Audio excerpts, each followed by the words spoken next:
lots of fun to. We move along so merrily, let's take sweet April strolling. Here's your bottle, sweet April dear. Push her button, she sheds a tear. I'm the one who guides her feet, and here we go, step by step. Love her so, it's such a treat to take sweet April strolling. Sweet April comes with her walker trainer and bottle from Rimco. Put two freewheeling cars on a track with no lanes and no grooves, and you're in for some wild racing. Introducing XLERATORS from Aurora, the electric racing set that doesn't need slots. Racing cars that freewheel all over the track, because there's nothing to hold them down. With your accelerator power stick, give them juice to pass, or try to. Swing out on that curve. The action never lets up, because the transformer plugs right into the wall.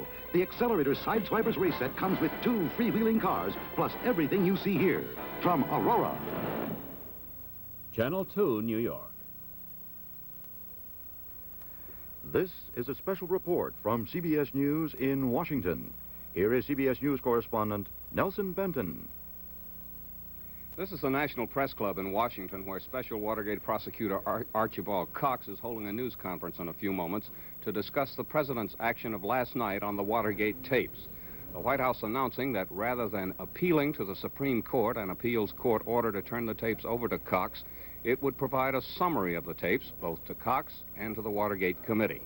With Mississippi's Senator John Stennis having unlimited access to the tapes themselves, Senator Stennis selected by the White House to verify the completeness and the accuracy of the summaries. Special Prosecutor Cox interpreted that as a presidential refusal to obey the decrees of the courts that would require him to violate the solemn pledge that he made to the Senate and to the country when he took office as the special prosecutor. He said last night that he would have more to say a little bit later on, and in this setting today at the National Press Club, Archibald Cox will have more to say. We see Mr. Cox coming into the National Press Club ballroom now with Mrs. Cox, and we'll watch and listen.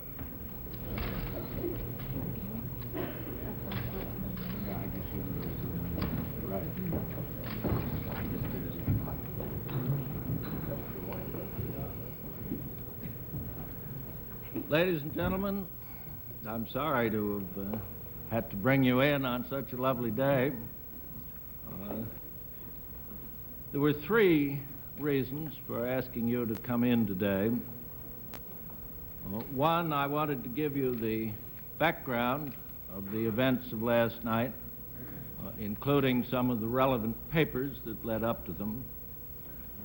Second, it seemed to me that having taken a stand that attracted some attention, that I owed it to you and to the public to try and answer as many of your questions as I properly can. There are still some limitations on what a prosecutor can say in public. And third, I thought I wanted to say just a word or two about my personal attitude in this matter. I sort of hoped you would understand it, and it may be too personal, but I'll try. I read in one of the newspapers this morning the headline, Cox Defiant. I do want to say that I don't feel defiant. In fact, I told my wife this morning I hate a fight. Some things I feel very deeply about are at stake, and I hope that I can explain and defend them steadfastly. I'm not looking for a confrontation. I've worried a good deal through my life about the problems of imposing too much strain upon our constitutional institutions, and I'm certainly not out to get the President of the United States.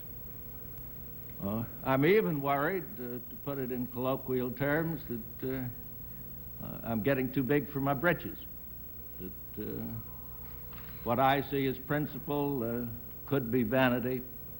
I hope not. In the end, I decided that I had to try to stick by what I thought was right. Let me try to tell you what seems to me to be the essence of the current problem. And I'm sorry that this was put together so hastily that it'll be a little long. As you all know, there has been and is evidence, not proof perhaps in some instances, but clearly prima facie evidence of serious wrongdoing on the part of high government officials. Wrongdoing involving an effort to cover up other wrongdoing. It appeared that papers, documents, and recordings of conversations in the White House, including the tapes, would be relevant to getting the truth about those incidents. I'm referring not only to the Watergate incident itself, but to other things involving electronic surveillance, break-ins at a doctor's office, and the like. Two courts have ruled that, with some exclusions, not only the tapes of 9 conversations, but some very important papers, memoranda, and other documents bearing on those conversations are relevant and should be supplied to pursue the investigation. Last night we were told that the court order would not be obeyed, that the papers, memoranda, and documents of that kind would not be provided at all, and that instead of the tapes, a summary of what they show would be provided. I think it is my duty as the special prosecutor, as an officer of the court, and as the representative of the grand jury, to bring to the court's attention what seems to me to be non-compliance with the court's order. If the court should rule that there was satisfactory compliance, then it would be my duty in those same capacities to abide by the court's order, and of course I would, and we would go about our business as best we can. That's what I regard as the basic adherence to our institutions of justice, which should be applied and followed in dealing with these problems. You will say, well, so far as the tapes are concerned, forget legalisms. Isn't this a pretty good practical arrangement? I find 4, to my way of thinking, insuperable difficulties with it. First, when criminal wrongdoing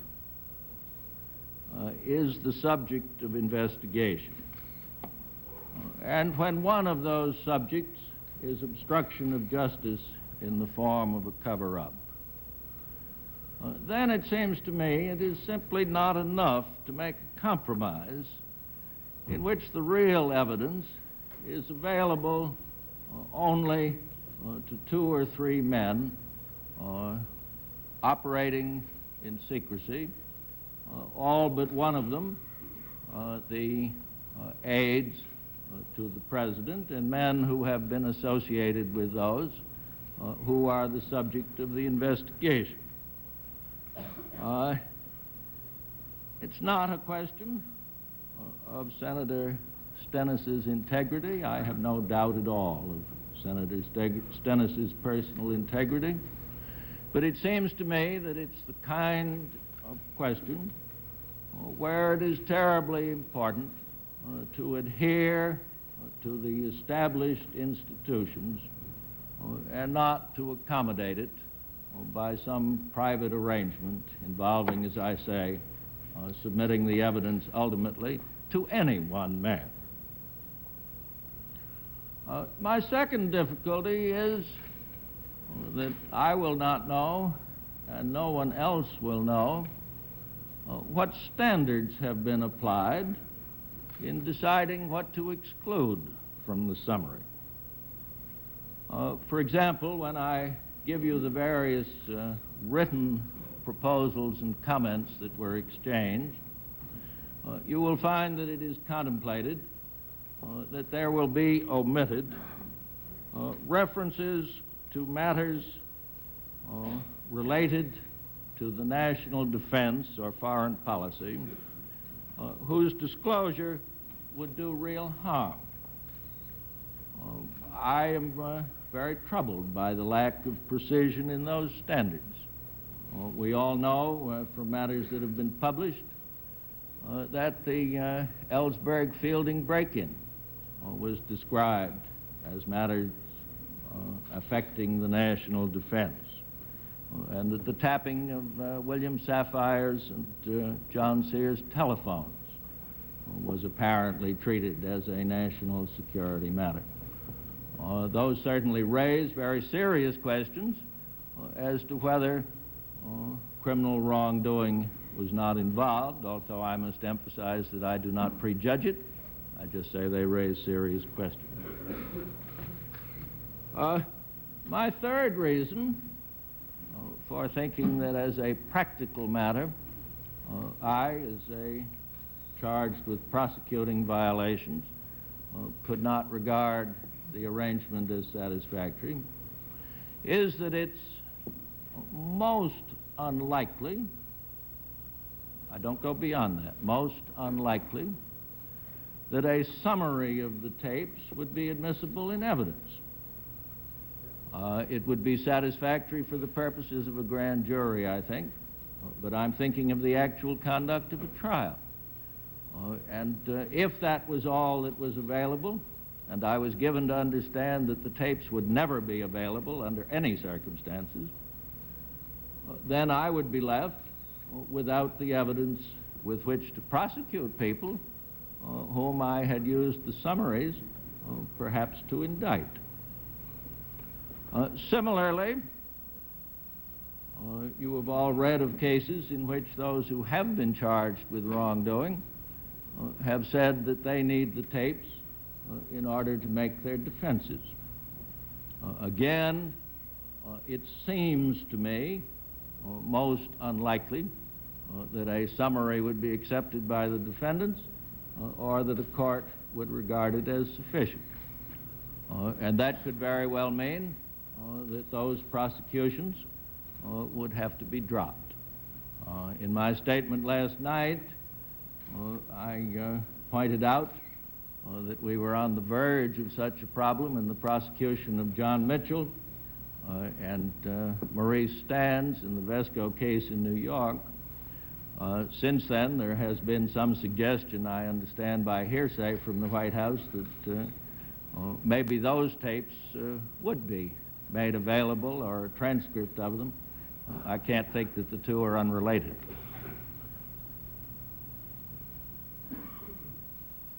The other main part of the President's statement last night said that I would be instructed not to use the judicial process in order to obtain tapes, documents, memoranda relating to other presidential conversations.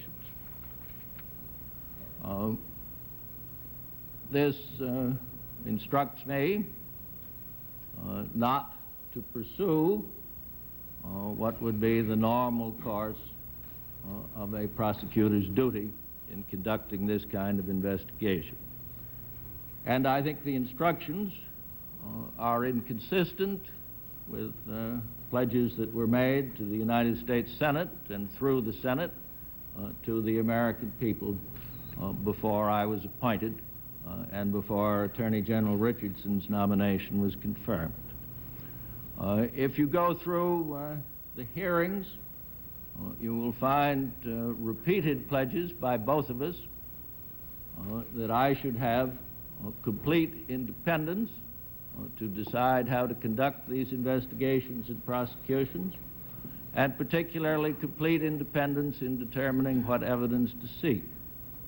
There were also specific references to executive privilege and pledges by me and by the Attorney General that I not only would, in his view, be free to contest, but on my promise to the Senate that I would contest claims of executive privilege where I thought the evidence was material.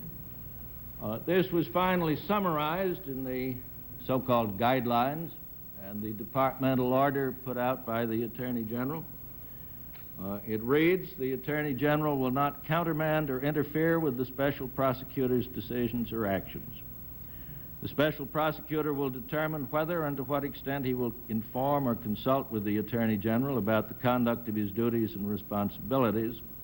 The Special Prosecutor will not be removed from his duties for extraordinary improprieties on his part. I do want to emphasize that the giving of instructions in this very important respect isn't important because it interferes with Archie Cox. It's sort of embarrassing to be put in a position to say, well, I don't want the President of the United States to tell me what to do. I was brought up with the greatest respect for every President of the United States. But that isn't what's involved. It's that there's a basic change in the institutional arrangement that was established. There was a widespread feeling that there was need for an investigation conducted by someone wholly outside the administration who believed in the normal processes of the grand jury and the courts, who would follow them and adhere to them, and who wouldn't be subject to instructions that might call him off or impede his work. And the purpose of this was to make it plain that the country would get such an investigation. It happened to be me. It may have been a good choice or a bad choice. But this changes it. And I don't think I could properly go on without making it plain that there had been a change. And indeed, I would have no interest in going on if there really was to be a radical change.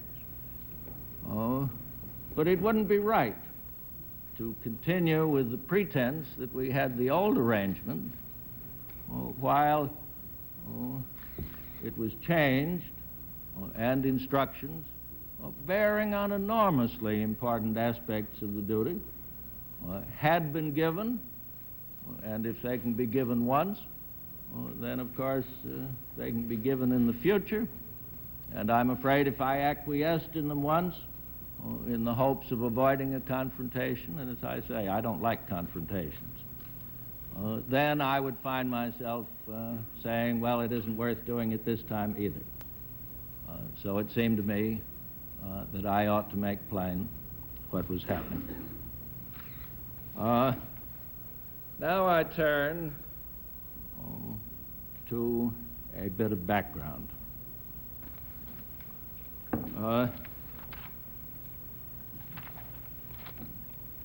When the Court of Appeals first handed down its memorandum, no, let me go a little bit back to that. The incidents of last night need to be viewed against two things. One is the whole problem of obtaining information for this investigation. And the other is the immediate discussions that took place between me and various representatives of the President. It's my characterization, but all I can say is that my efforts to get information beginning in May have been the subject of repeated frustration. This is a very special investigation in some way. The problem is unique because nearly all the evidence bearing not only on the Watergate incident and the alleged cover-up, but on the activities of the plumbers and other things of that kind, is in the White House papers and files.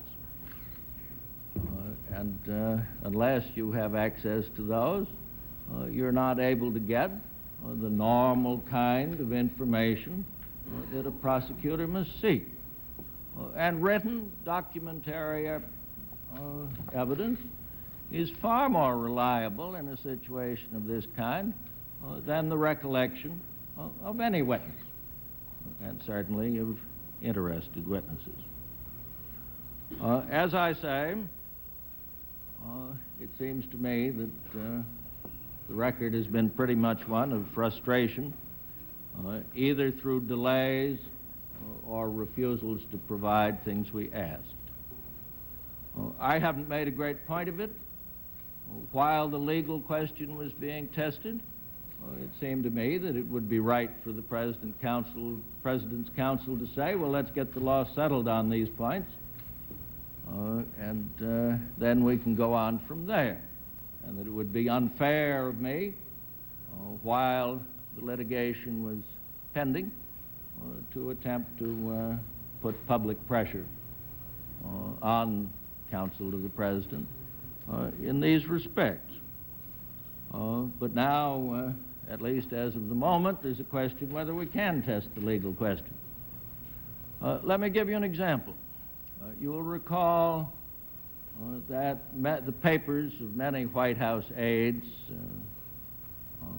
Haldeman, Ehrlichman, Krogh, Young, Dean, and others, were taken into custody, and they're in a special room. And many of their papers were taken out of the usual files and put in something special called presidential files. Back in June, early June, if my memory is right, I asked that an inventory be made of those papers. I recognized that some of them might contain information that I shouldn't see, but I thought that if there was to be any thorough investigation, that at least we ought to know what papers were there. I've never gotten it. I was told orally over the telephone a short time ago. I don't mean in connection with the current incidents, but a few weeks ago, that the inventory would not be furnished.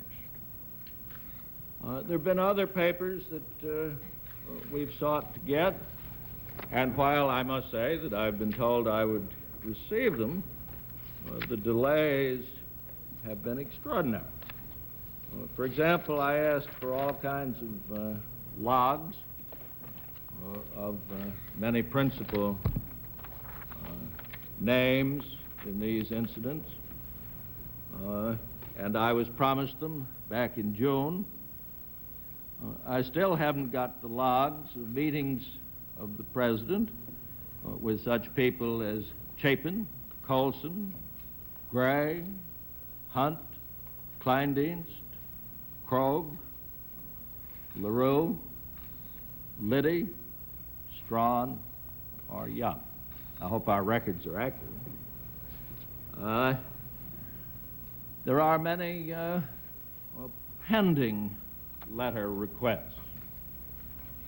And I can't help reading the instruction not to seek subpoenas against that background, even though this instruction, as it's written, refers only to things referring to presidential conversations. And I think I'm entitled to suggest that the thing should be judged against that background. Well, then we come to the immediate incidents, and then I'll be through with this perhaps too long account. You'll remember that the Court of Appeals, after oral argument and before it rendered its decision, suggested that there be an effort to reach a mutually satisfactory accommodation in which the President or his representative and I would agree what parts of the tapes should be made available to the grand jury and what parts should be not. I had conversations chiefly with Fred Bazart. They were conducted under pledge of confidentiality. I do not think I ought to violate that pledge. I do think it's proper to say just one thing. I did submit a fairly carefully drafted 6 or 7 page proposed procedure for resolving these questions. I referred to it again within the last week. I have no objection to giving it out, but I don't feel that I am at liberty to do so in view of the promise that I made. I hope I'm not breaking that promise in even referring to it, but it does seem to me to be an essential part of the background. The end of last week, the Attorney General and I were in touch with each other. We had several candid, frank, and very friendly conversations.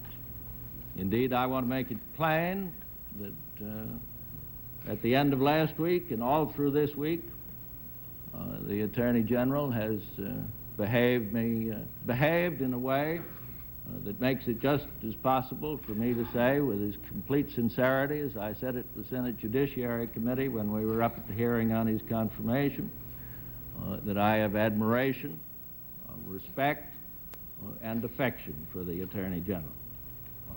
And I emphasize that to all of you. The conversations ended in a document headed a proposal. You will see his initials on it, and he knows, in this case, I'm not breaking any promise of confidentiality. He knows that I'm going to give it to you. At least he knows that I might give it to you and that I was free to. It set forth, I'm not going to stop, or you'll all see it. It set forth a plan, somewhat like what was announced yesterday, last night, except that it was in more contingent form, and I think it was meant to leave room for discussion. I wrote him on October 10 a paper called Comments on a Proposal, and we will give you that too. I would emphasize only a few points about it. I did make to him the point I made to you a few moments ago, that I thought the public cannot be fairly asked to confide so difficult and responsible a task to any one man operating in secrecy and consulting only with the White House. Another main point I made was that the object of the proposal was stated too narrowly, that it referred only to Watergate, whereas the things that I have been charged with investigating are a great deal broader, and that I had reason to wish to use the evidence in connection with them too.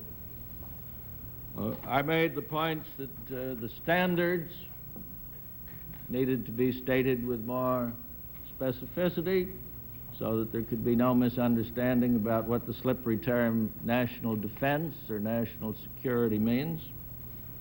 I referred to the problem that an edited version might not be admissible in evidence. I also noted, I guess this is not of great significance, but you might want to observe it. My 10th point was I'm puzzled about the practical and political links between our agreeing upon a proposal and the demands of the Irvin Committee. There was no response to me that we're in touch with the Irvin Committee. I learned that when I read the President's statement last night.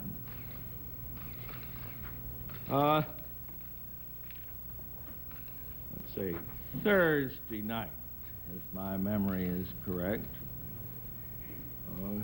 I received word that I was to call Marshal Wright at the White House in General Haig's office.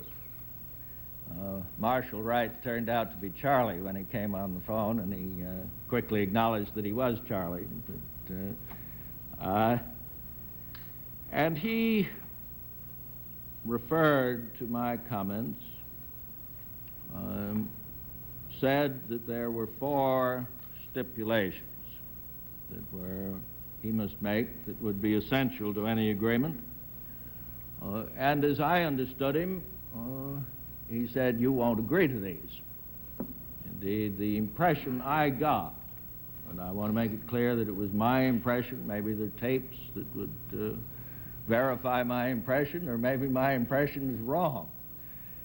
But it was my impression that I was being confronted with things that were drawn in such a way that I could not accept them. You will find that there's some differences between his summary of the 4 points and mine. All I can tell you is that mine are right to the best of my recollection, and he can speak for himself. I replied that I was in a difficult position. I was sitting on the floor at my brother's house. We were in the middle of dinner. In point of fact, his children were all over the place and filled with excitement, trying to hear what was on the phone and so forth, and that I didn't think that I ought to be put in the position of giving a response under those conditions. But that neither did I wish to imply that there should be any optimism about agreeing to them. I then went on and suggested, why don't you dictate what the 4 points are, and I can look at them tomorrow morning and then give you a reply. And we will give you his letter, which I received, my response, and then one final letter, which suggested that I had misunderstood the scope of some of the things he said. That came at 23 minutes past 5 yesterday. My letter was delivered about 10 o'clock. There was ample time to explain if I had misunderstood anything of critical importance. Well, there's the account. I apologize to you for being so professorially long-winded.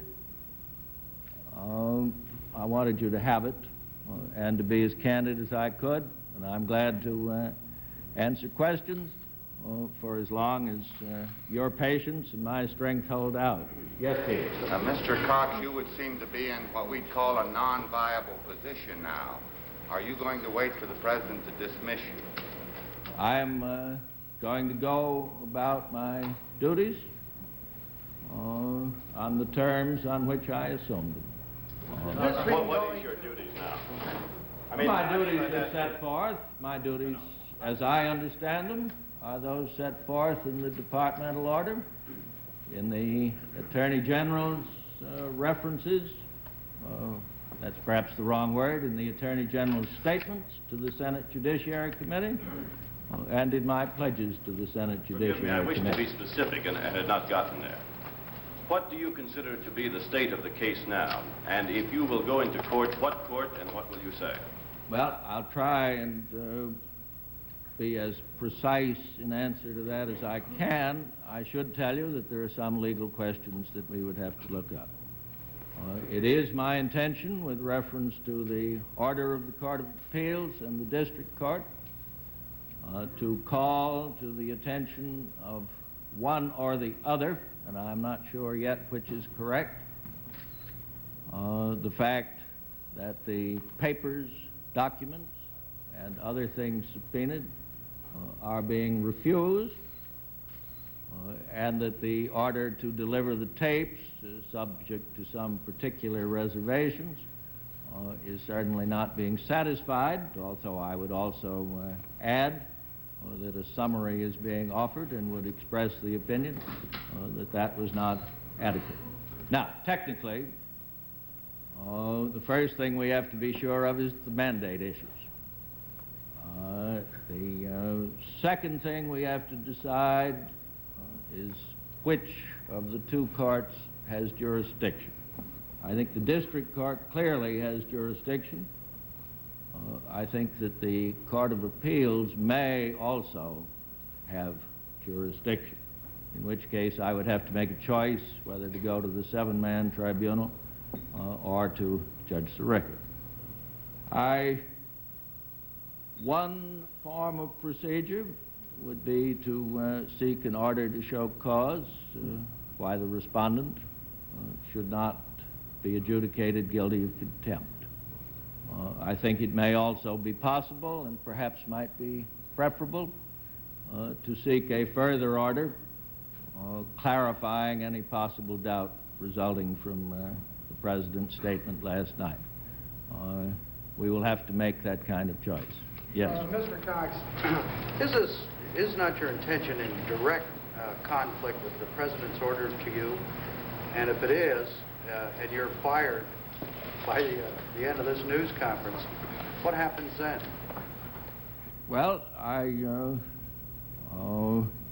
there are a number of other technical questions. I was appointed by the Attorney General. Under the statutes, the Attorney General and those to whom he delegates authority are in charge of all litigation, including the obtaining of evidence.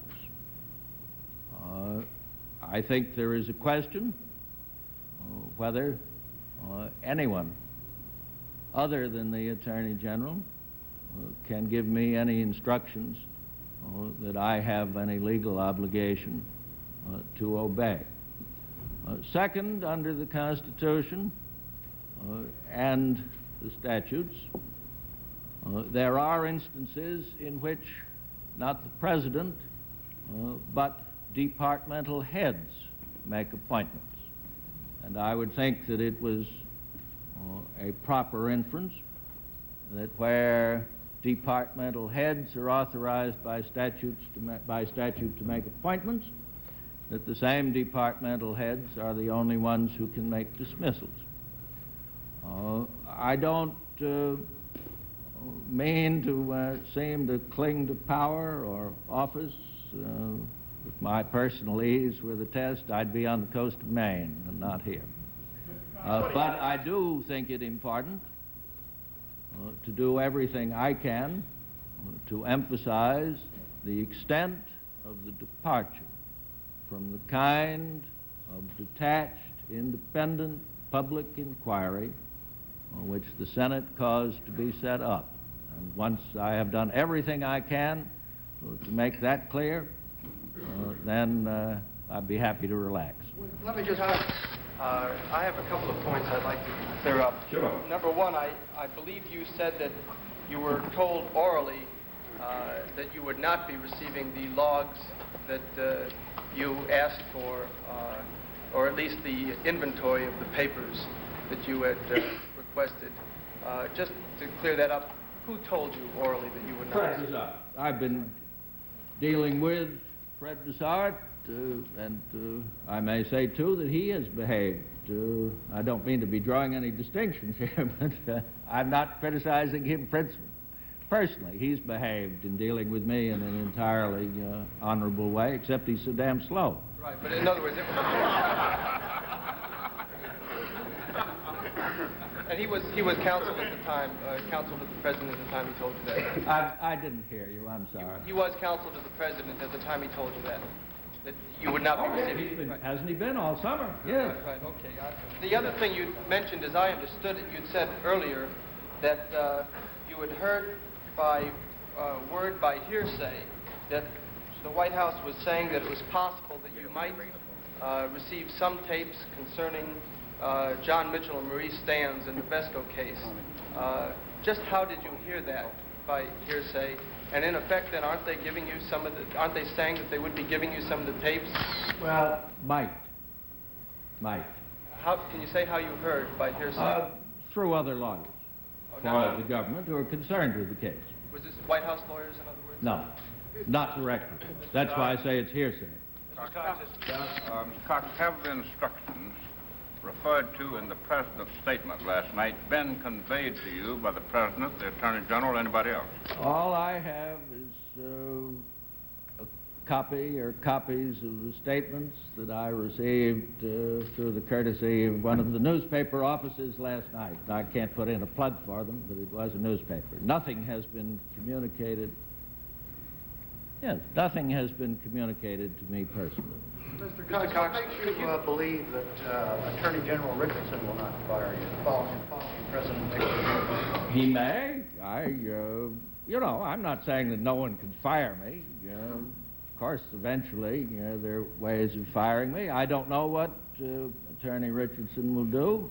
I've told you my judgment of how he has behaved all week, and I stick by it. Now, eventually, a president can always work his will. You remember when Andrew Jackson wanted to take the deposits from the Bank of the United States, and his Secretary of the Treasury wouldn't do it, he fired him. And then he appointed a new Secretary of the Treasury, and he wouldn't do it, and he fired him. And finally, he got a third who would. And that's one way of proceeding. Mr. Cox, in your comments here on the logs of the President's conversations with Chapin, Colson... No, this was simply, let me make one thing clear, Cox. These were not transcripts or tapes. They were simply diaries, as it were. Well, you had Liddy's name listed in that group. Yes.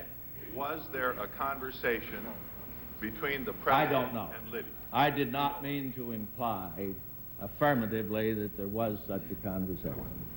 Mr. Cox, could you just specify for us what these memoranda, papers, and documents are that you're not going to get, the specific, or characterize them in some way to indicate what they are? Well, the ones that I am most aware of are notes that would have been made by John Ehrlichman on every conversation in which he participated. Now, this would be important in case any part of the tapes was inaudible or garbled in some way, or if it was ambiguous. It's quite possible that those notes not only set forth his understanding of what was agreed upon, what was to be done, but would give some background of the knowledge which he had against which they were to be read. Another example is, I don't know, and that's why you issue subpoenas, but I have reason to believe that in addition to the conversation with John Dean on April 15, there is a memorandum of that conversation dictated by the President himself. That would give his understanding in the event that any part of it should be inaudible or ambiguous or something of that kind. It's that kind of thing, Tony, that makes me think that we should get as much light as we can. One of the ironies of this, of course, may be that if one got them all, it wouldn't be any light. Mr. Cox, would you say that this latest series of events in this entire episode of last night, the situation in which you find yourself, is simply another episode in the very cover-up that you went out to investigate in the first place? I don't want to engage in any general characterizations. Yes, excuse me, you've been very patient. Sir, you're rather unique in our history because you've personally rebuffed the President of the United States. We saw you come in here today hold-handing with your wife, and I'm sure it took a lot of moral courage. But do you think if the President of the United States continues to rebuff you and the courts in giving this evidence that he ought to be impeached? I'm sorry, I don't want to do any more than explain my views about and my conduct at the present juncture. Did you And ever... I think that kind of conclusion is something for others to reach. If I reach any conclusions about it in my official or public capacity, I'll make them clear. But I don't think this is the time. May I follow up on that? Mr. Cox, you told us about the breakdown in the effort to reach an extrajudicial compromise along the lines suggested by the Court of Appeals before it handed down its decision. But you did not discuss its second suggestion for an extrajudicial compromise in the decision itself. That called for an agreement between you and the President. In your discussions with the Attorney General and the White House, did you point out that their proposals violated the suggestion made by the Court of Appeals? Well, it has been quite clear that the President's representatives were not authorized to discuss with me any procedure that would involve my seeing or hearing the tapes. I think I could have been trusted to do my job honorably, but I suppose I appear as one who is somehow trying to provoke confrontations and out to get the President, which isn't as I see it, my aim at all. But it was quite clear to me, Izzy, that they weren't going to agree to anything along that line, and that for me to try to press that would be throwing gravel in the gears, and that I ought to try other things that I thought met the requirements of the kind of investigation that the Senate contemplated. Mr. Cox, when do you expect to go to court, whatever court it is you go to? Well, promptly. I mean, as fast as we can be sure that we're right. Would this coming week be a fair guess? Well, it's certainly a fair guess, and certainly I would hope to. Mr. Cox, is it your position that only you or a judge can properly determine the relevance of parts of those tapes, and that no senator, no matter how competent or distinguished, is in a position that you or an officer of the court are to adequately assess the tapes? Well, I think that, no, I wouldn't go that far. I would say two things. I would say that the requirements of a careful, knowledgeable, and responsible appraisal requires something more than any one man operating in utter secrecy by agreement. Second, I have to think of the subsequent court proceedings down the road.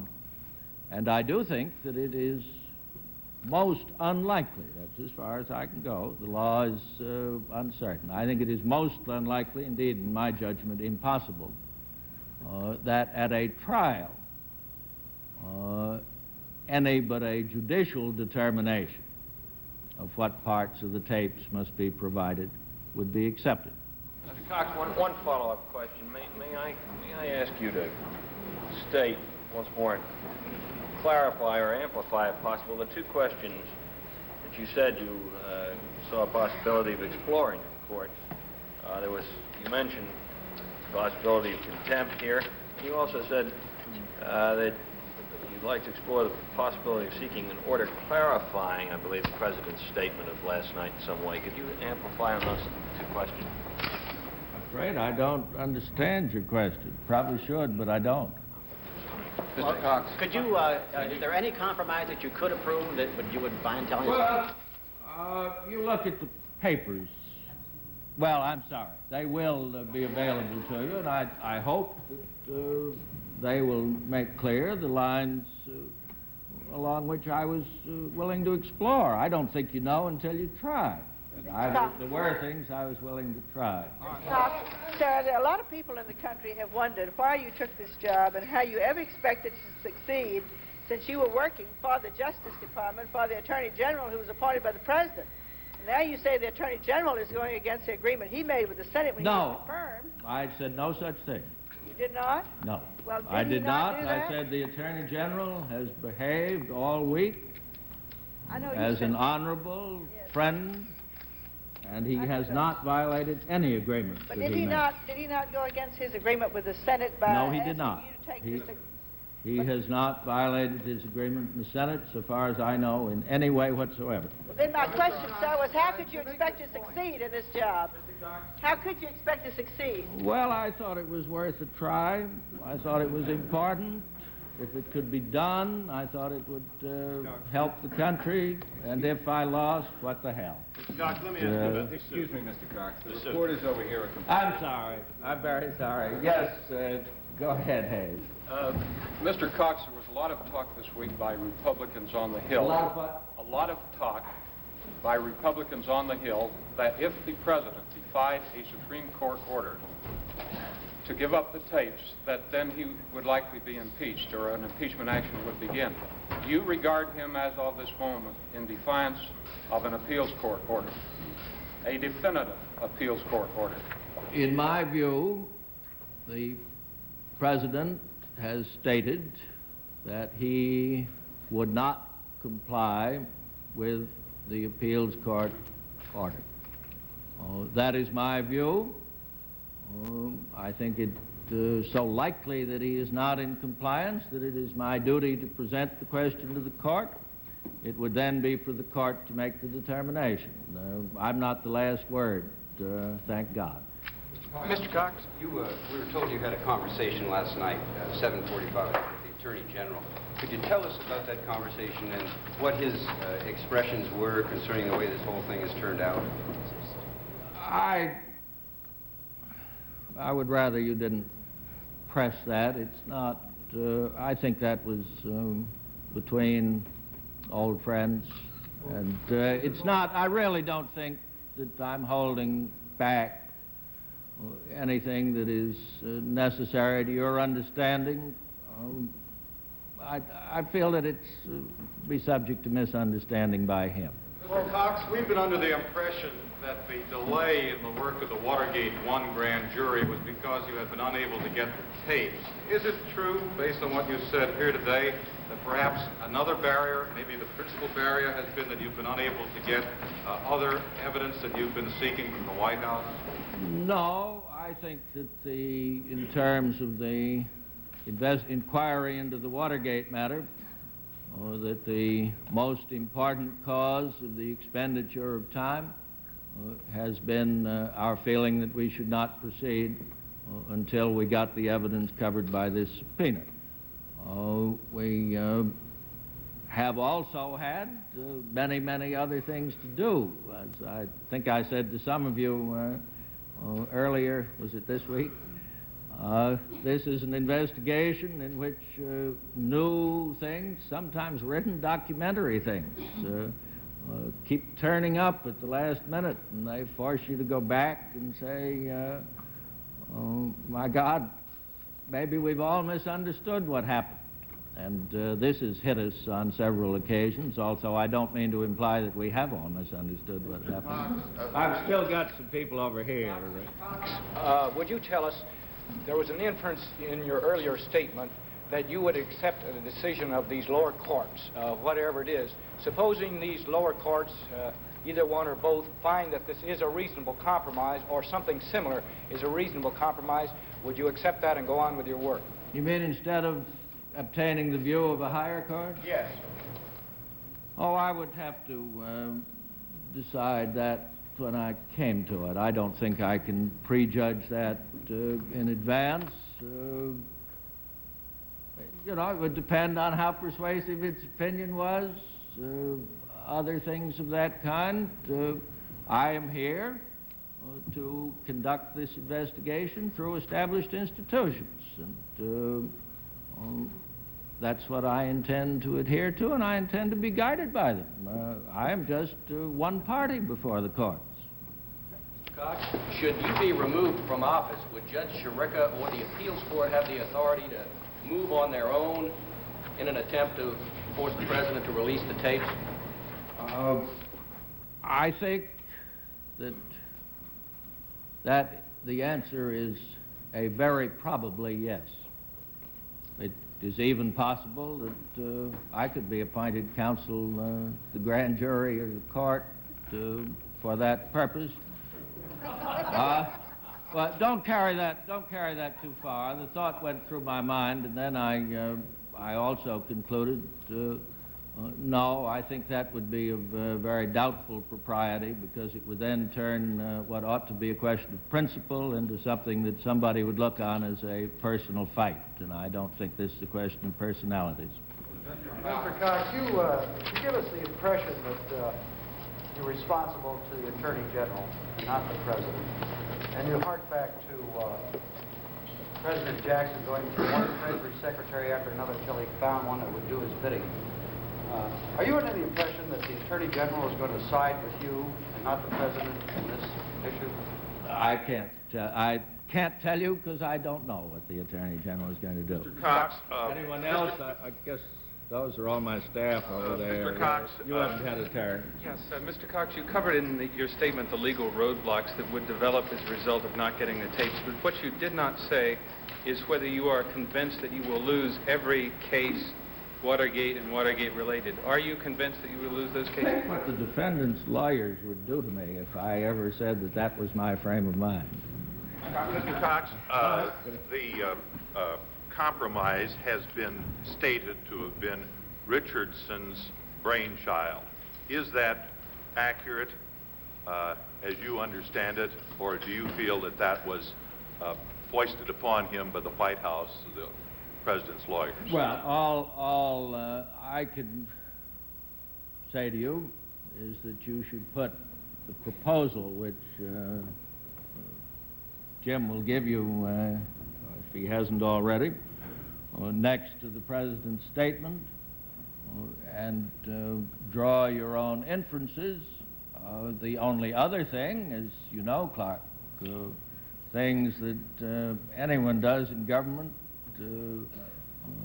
are the result of discussion and such among many people. I don't know what his own personal druthers would have been in this. He gave me the proposal, and I am sure he stood behind it. Mr. Cox, have you been in touch with anyone directly or indirectly who might be a representative for the White House within the past, say, 12 hours concerning your future tenure in your present job?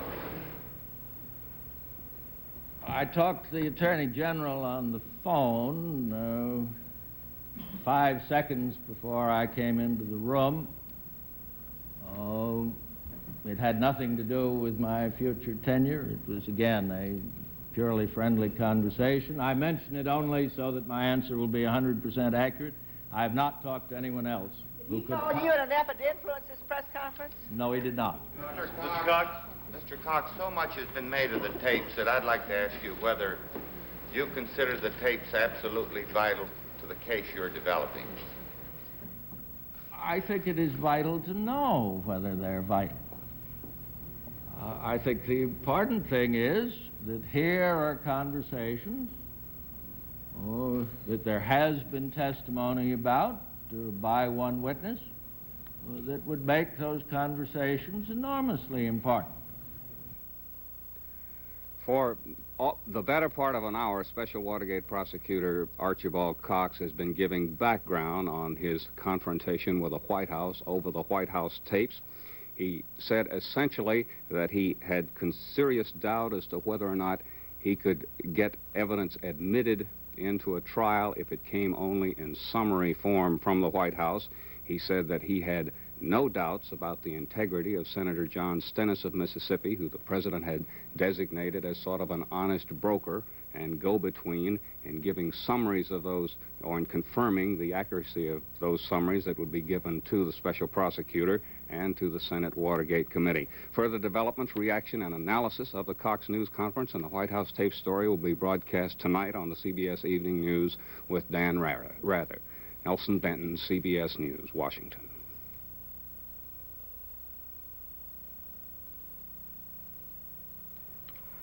This has been a special report from CBS News in Washington.